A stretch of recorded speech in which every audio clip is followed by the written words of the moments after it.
Okay, my name is Deanna Kosaraju, and I'm with the Women Transforming Technology Conference.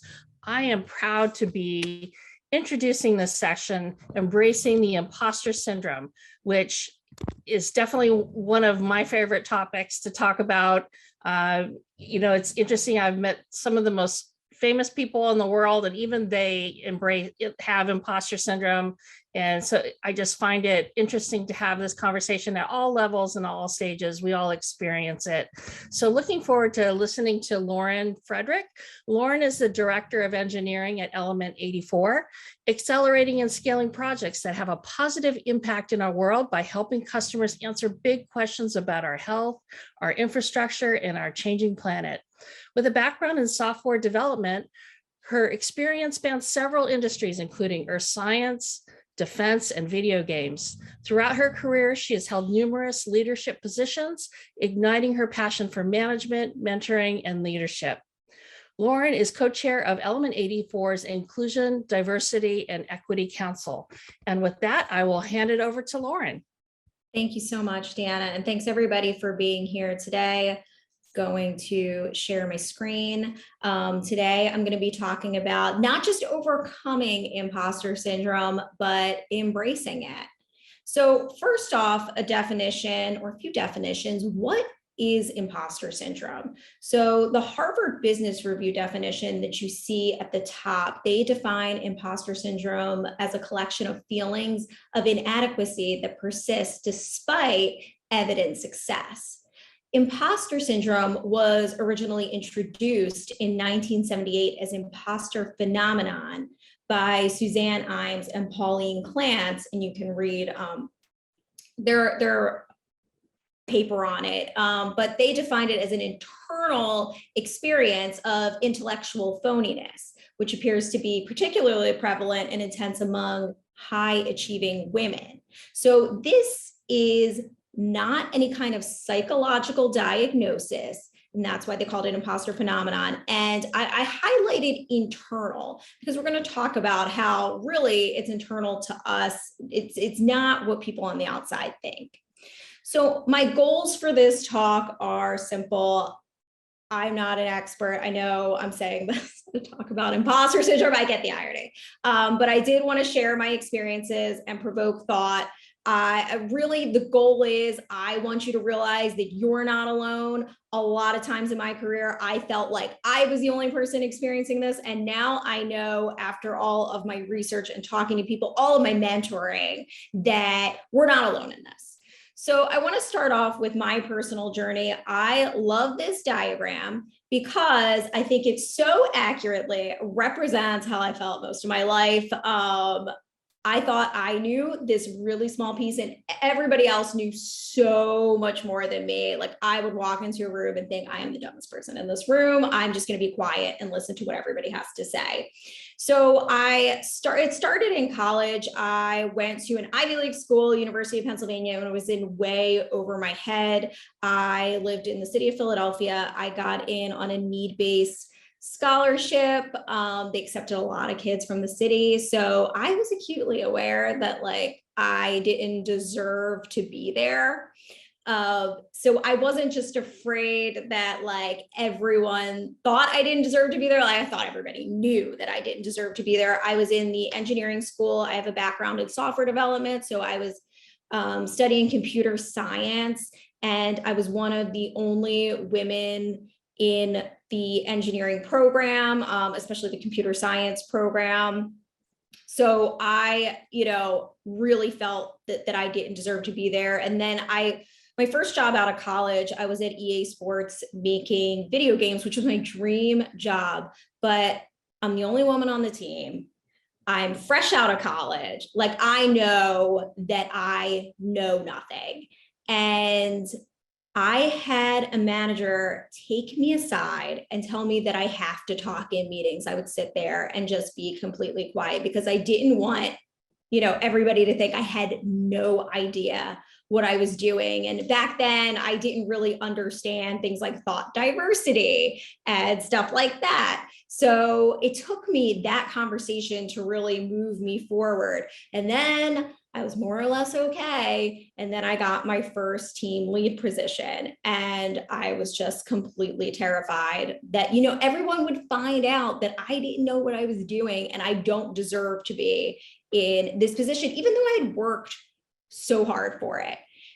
And, I had some more lead positions, and then I come to my first talk at a conference and I knew those slides and I knew what was on them, but I was terrified someone was going to ask me a question and then they would know, actually, I had no idea what I was talking about. So I really wanted to draw out the whole thing so nobody would have any time for questions.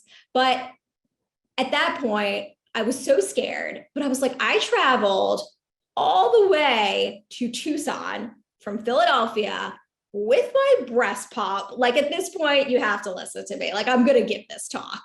And then I got a position as an architect. That was a whole new level of everyone fighting it. Well, they're going to find out I'm not a good architect and I shouldn't be in this position. And here I am, director of engineering. And one of my main concerns taking the job was that people thought I thought people would think I just got it because I'm a woman. So it even comes today. This seems like a really great idea in November. And then here I am. But I realized throughout my career, there was so much focus on what people think, definitely getting through that and embracing the upsides. So it's not just me / us. We were at a work event in October, one of our first in-person events back. And my boss had us all write down on a piece of paper something we wanted to let go of so that we could shred it. And an entire table of people wrote down imposter syndrome. I actually didn't. Maybe I should have. But I think I work with some of the brightest people to see for me that all of these people are feeling this way. It's just such an eye-opener. I went to a conference in February, a leadership conference. Two CEOs started their presentations with, I'm not sure what I have to offer this group. Now I'm sitting in the audience thinking should I even be at this thing with all these CEOs? And these CEOs are saying they don't know what to have, they don't know what they have to offer. And I'm like, are you crazy? And it's even these famous people that we know and look up to, like Michelle Obama, like Deanna was just saying, it's famous people too. Albert Einstein and Maya Angelou, she said, I've written 11 books, but each time I think, they're going to find out now. I've run a game on everybody and they're going to find me out 11 books later. It's everybody on the internet, because if you Google imposter syndrome, tons of stuff comes out. Jerry shared with me that they have a talk on imposter syndrome every year because it's such a relevant topic. So there's so much going on out there. There's so many people experiencing that. And in this day and age, we have all the evidence that we're doing well. We have the metrics, we have our JIRA boards and our sprint goals and our OKRs and all of that. So we can see that we're doing a good job. We're used to this constant, immediate feedback. But going back to the Harvard Business Review definition, we feel this way despite evident success. And I was thinking about why is that? Like, why with all this feedback are we still feeling this way? And I know I do all the time. And then I realized there's so many things there's so many questions that don't really just fall perfectly into our little box of metrics that we have. Like, do I belong here? Do I deserve this? And for mine, does everyone think I got the job because I'm a woman? Did I sound like an idiot in that meeting, or did I just get lucky? So there's these things that we can't measure, or that, that's where we choose to put our focus instead of the metrics that we have. So I want to talk briefly about what are the effects of all this. So we're saying, you know, a lot of us have imposter syndrome. Well, what are the effects? I found this graphic online. I can relate really well to the top row here, having severe self-doubt. That was definitely me coming out of college, low self-esteem and poor sense of self, a lack of self-confidence. There's many traits that imposter syndrome leads to. And then what does that mean for your career then? Missed opportunities is one. So in the Whova app, we started a conversation about imposter syndrome and, you know, some of the effects and some of the ways around it. And somebody wrote that they would avoid opportunities for advancement and visibility out of the fear that failure would affect opportunities for other minority women. So instead of using that to propel women forward, it was just so scary to, you know, be able to take these opportunities and, you know, also turning things down because you think you don't deserve it. Another one, not advocating for yourself. We know that there's a wage gap between women and men. Now, I read a little bit about this, and I think imposter syndrome does have to play into it. So in 2021, the average woman's earnings were around 80% of the average man's, and that varies based on industry. But something that I was reading an article about was that there's gender differences in pay entitlement. So men are more likely to feel worthy of a higher pay, while a woman's sense of wage entitlement is depressed. And I think that comes back to these effects of imposter syndrome, because if you don't feel like you deserve it, then you're not going to advocate for yourself as much. So Jerry even shared a story with me about how a woman got a job offer and felt that she was underqualified. So she wanted to go back and say, I'll take less money, because she felt that she didn't have those skills. Less thought diversity. So with my example at EA, feeling like I had nothing to offer the team because I was young and out of college. Well, I could have totally offered some thought diversity, you know, being from a different background, being a woman, and there's all kinds of thought diversity, of course. But at the time, I didn't realize that I really just had something to offer just from my background and being me. And then, of course, all of these things kind of bubble up into not reaching your full potential, which is my fear. So it brings me to this quote that I love because I'm really into exploring my full potential. Imagine going through life and never realizing your potential, how much that would stink. And that's from Matt Wilpers, my favorite Peloton instructor, but it always sits with me. So, okay, all those negative effects, we are supposed to embrace this. So first off, not all imposter syndrome is equal. I want to just talk about inclusion, diversity, and equity efforts, which are completely crucial. And what I want the takeaway to be here is you shouldn't have your imposter syndrome be reinforced. If you're in an environment that's reinforcing that, then maybe the environment's the problem. So don't internalize this as like it's always all on you. We have to have efforts for inclusion, diversity, and equity. So I saw this article that I took a picture of. This came in the mail in my Penn Engineering magazine, and I'm reading through it. I thought this was super interesting because I'm reading this man's account of being the first in his family to go to college, and he ends up at Penn and he feels completely out of place, and he talks about the struggles. And I just related to that so much as they're talking about these diversity, equity, and inclusion efforts at Penn Engineering, and how much I think that would have helped me had I had maybe more women to look up to, or maybe if I had been, because I'm reading the article, it said it had been going on for, before I was there. So if I had more insight into diversity and inclusion efforts, I think that really could have helped me come out of college, maybe not so broken and so scared. So this still is really important. So getting into embracing imposter syndrome, it's not about having imposter syndrome because that's totally normal. It's what you do with it. So first, embrace the upsides of your personality.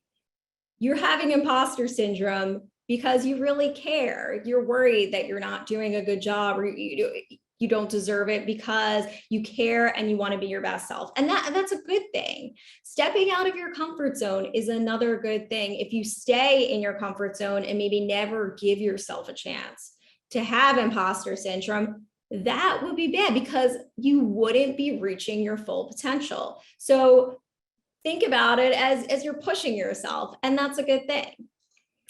I like to use this as an opportunity to give back. So when I'm thinking that I don't deserve something, or maybe I just got something because I was lucky or whatever, I want to see like, well, what can I do to really make myself feel like I deserve it? And that's give back. So I put a ton of pressure on myself to advance. And one of my main motivations to do that is that so I can be that example for other women, and also so that I can create more positions and like lift up other women. So for me, when I became an architect, a software architect, it was really important for me to take that role because I want to be a good example of a woman in a super technical role, so that, you know, I can mentor and help other women. So I've done a lot of mentoring. I served as a pen engineering mentor to multiple women. I've been connected to a lot of others. So that's going to bring me into mentoring, but that's, you know, my way that I feel like I can use this situation that I got in and use that to do something good with it. So mentoring, I think, is super important. I started a mentor program at my company. Every single person there has a mentor. And the reason is because feelings are important. And if somebody's really getting down, it is important to build them up and mentor them and help advance their careers. So the more we can talk about this, the more we can normalize it. And it's not just for our coworkers, it's for our friends, our daughters, our nieces, our sons, our nephews. Like it's not just women. I'm focusing on women, but it's not just women. We need to be able to normalize this for everyone and then integrate that diversity and inclusion. This talking about how we're feeling, this vulnerability helps create more of a supportive, inclusive environment. So going back to when I was at EA and I never talked in meetings, that conversation with my manager where he told me that I needed to start talking in meetings was absolutely pivotal to my career, because I didn't know anything about sphere of influence. He helped me understand that to advance in my career, I was going to need to start talking. And somebody took the time to mentor me, to show me that they cared about me. And I seriously think it just completely turned things around for me for the time being. But it was so pivotal. Like mentoring to me was so pivotal. So not just mentoring, but also leveraging the network.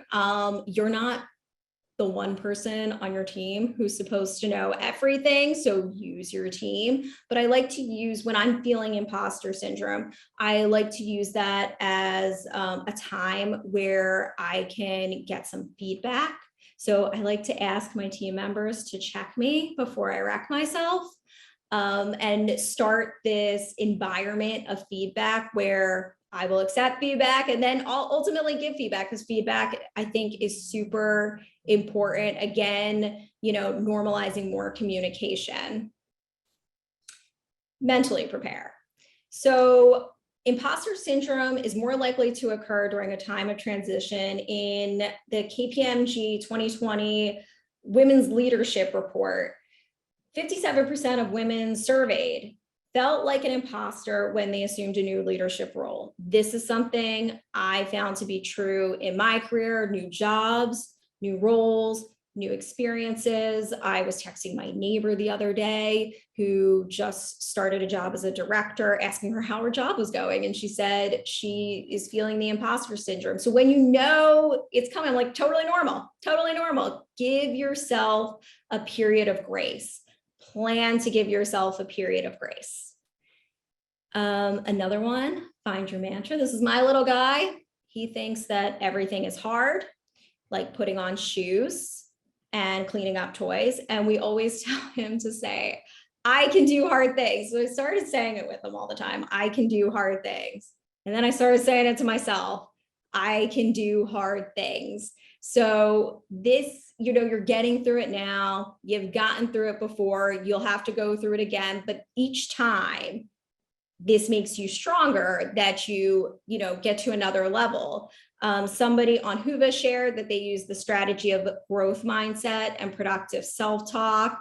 So this is a growth mindset thing, a mantra to continue reinforcing that you can do hard things. And then my motivation. So I talked about my motivations being reaching my full potential. So if I don't push through this, I definitely won't reach my full potential. Being a good example. So each time I'm really feeling like things are getting rough and I'm really feeling imposter syndrome, I go back to the motivations and force myself to do this because I know it's ultimately what I want. And then I was looking this morning on Whova. I wanted to sum up some strategies from our colleagues. We talked about growth mindset and productive self-talk. Somebody wrote that they never entertain perfectionism, which I love because I entertain it way too much. Somebody else wrote, I am where I am because I got myself there. I think that's like a great mantra to have over and over. And then a new one that I learned also is making a success journal and writing down big and small wins, which I really liked. And I think I am going to start doing that. So with all of that, that's the end of my presentation for today. I would love to open it up to questions. I imagine Deanna has been in the chat monitoring. Hey, Lauren. There's a great conversation going on back and forth. Yep. Are we good? Yeah. Yep. Sorry. So there's a couple of things here. Kat writes, learning about imposter syndrome over the last few years has helped me so much to identify when it's happening. So important to talk about it. So, when she wrote that, I was thinking, I went to school late. I started my degree at 37. And so I applied to UC Berkeley and I got in. And so I lived in family housing with my kids. And my son used to say to me when I came home every day, Mom, UC Berkeley called to tell you that they've made a mistake. And of course he was joking, but that really pretty much summarized how I felt like you did at Penn, me at Berkeley. Same thing. You're just waiting for them to call you and tell you, oh, we made a mistake. Okay. Okay, here's an anonymous attendee question. Is there a clear difference between feeling like you don't know enough and actually not knowing enough? So I think for me, it kind of goes back to what I said about the metrics. Like we do have metrics to kind of know. I mean, so for me, I'm in software engineering. If a ticket's taking me a really, really long time, then maybe I know that I don't know enough. But if I'm flying through work, I can do it. Like if you're building those building blocks to confidence, like, you can do this stuff. If you actually don't know it, I think you're going to know because you're not really completing things the way you should be. And it's okay if you don't actually know enough. If you're in a supportive place, they should help you get that knowledge. There should be a path for that. So even if you actually don't know enough, that's okay too. Okay, I have another one. You want me to do the next one? Yeah, here's a great follow-up question. how do you not let negative feedback get you down and second guess yourself? How do you get out I know this one, how do you get out of that loop, right? It's kind of like a self-fulfilling prophecy. It's you hear the voice, it starts to go, and then next thing you know, you're hearing it over and over and over again until it becomes a reality. How do you do this? How do you get yourself out of that loop? So it depends. So I think so it sounded like you were talking about more internal negative feedback on a loop versus like, I kind of read this as somebody gives you constructive feedback. That could be. So it could be negative feedback from somebody else. That's a good point. Okay. So if somebody's giving you negative feedback, first of all, I would hope it's constructive, because if it's straight up negative, I think that speaks more to them than it does to you. If you're in a supportive environment, it should be constructive feedback. And sometimes it's still hard to receive constructive feedback. I like to give myself like a few minutes to be sad and feel a certain kind of way. Maybe go for a run, depending on how constructive it is. Maybe give yourself a day. And then hopefully this person is giving you feedback because they care about you. And to really look at that, like this is, see it as more of a mentorship thing. Like somebody's giving you this feedback because they care about you. And maybe there is something that you can do better, and then come up with an action plan for how you're going to do better. I don't think it's productive, to wallow in negative feedback. I think it's tough, but, kind of figure out how or if you want to do better, is this something that you want to be better at? And if it is, you figure out an action plan to go get better. And then it comes to the mentorship again and your network. You start to say to your colleagues or your friends, even a friend in a different industry. I talk to one all the time. Hey, somebody said this, like, what do you think about this? What do you think I could do? Maybe get a third party opinion on it. So if somebody's being negative, that speaks more to them, but maybe get some other feedback too. Right. Okay, question from Chloe. I'm making a career change into tech, hopefully. And I'm fortunate my father is very established in tech and has become a mentor. Weekly, we meet, and it is basically me spewing imposter syndrome thoughts. And he reminds me it is just imposter syndrome. It is also helpful to have a mentor. So thank you for covering that. So nice comment. That's great. Thanks, Chloe. Good luck. Here's another question. My imposter syndrome keeps me from giving self compliments because I don't ever want to have a low self-awareness, i.e. cocky or thinking I'm better than I am. How do you get yourself out of this downward spiral and keep yourself in a healthy middle of being confident, but not cocky? I am going to admit here that I have a really hard time with it. For a long time, I've had a really hard time accepting compliments too. I have a great aunt who told me, another mentor, she took me aside and said, accept compliments gracefully, just say thank you. And that really stuck with me for a long time. So I have a really tough time with this. So I'm probably not going to have the perfect answer, because I probably teeter on both sides here. But again, I think getting feedback, running things by, running things by somebody you can really trust kind of helps. I think feedback is key. Okay, one last question. This is from an anonymous attendee.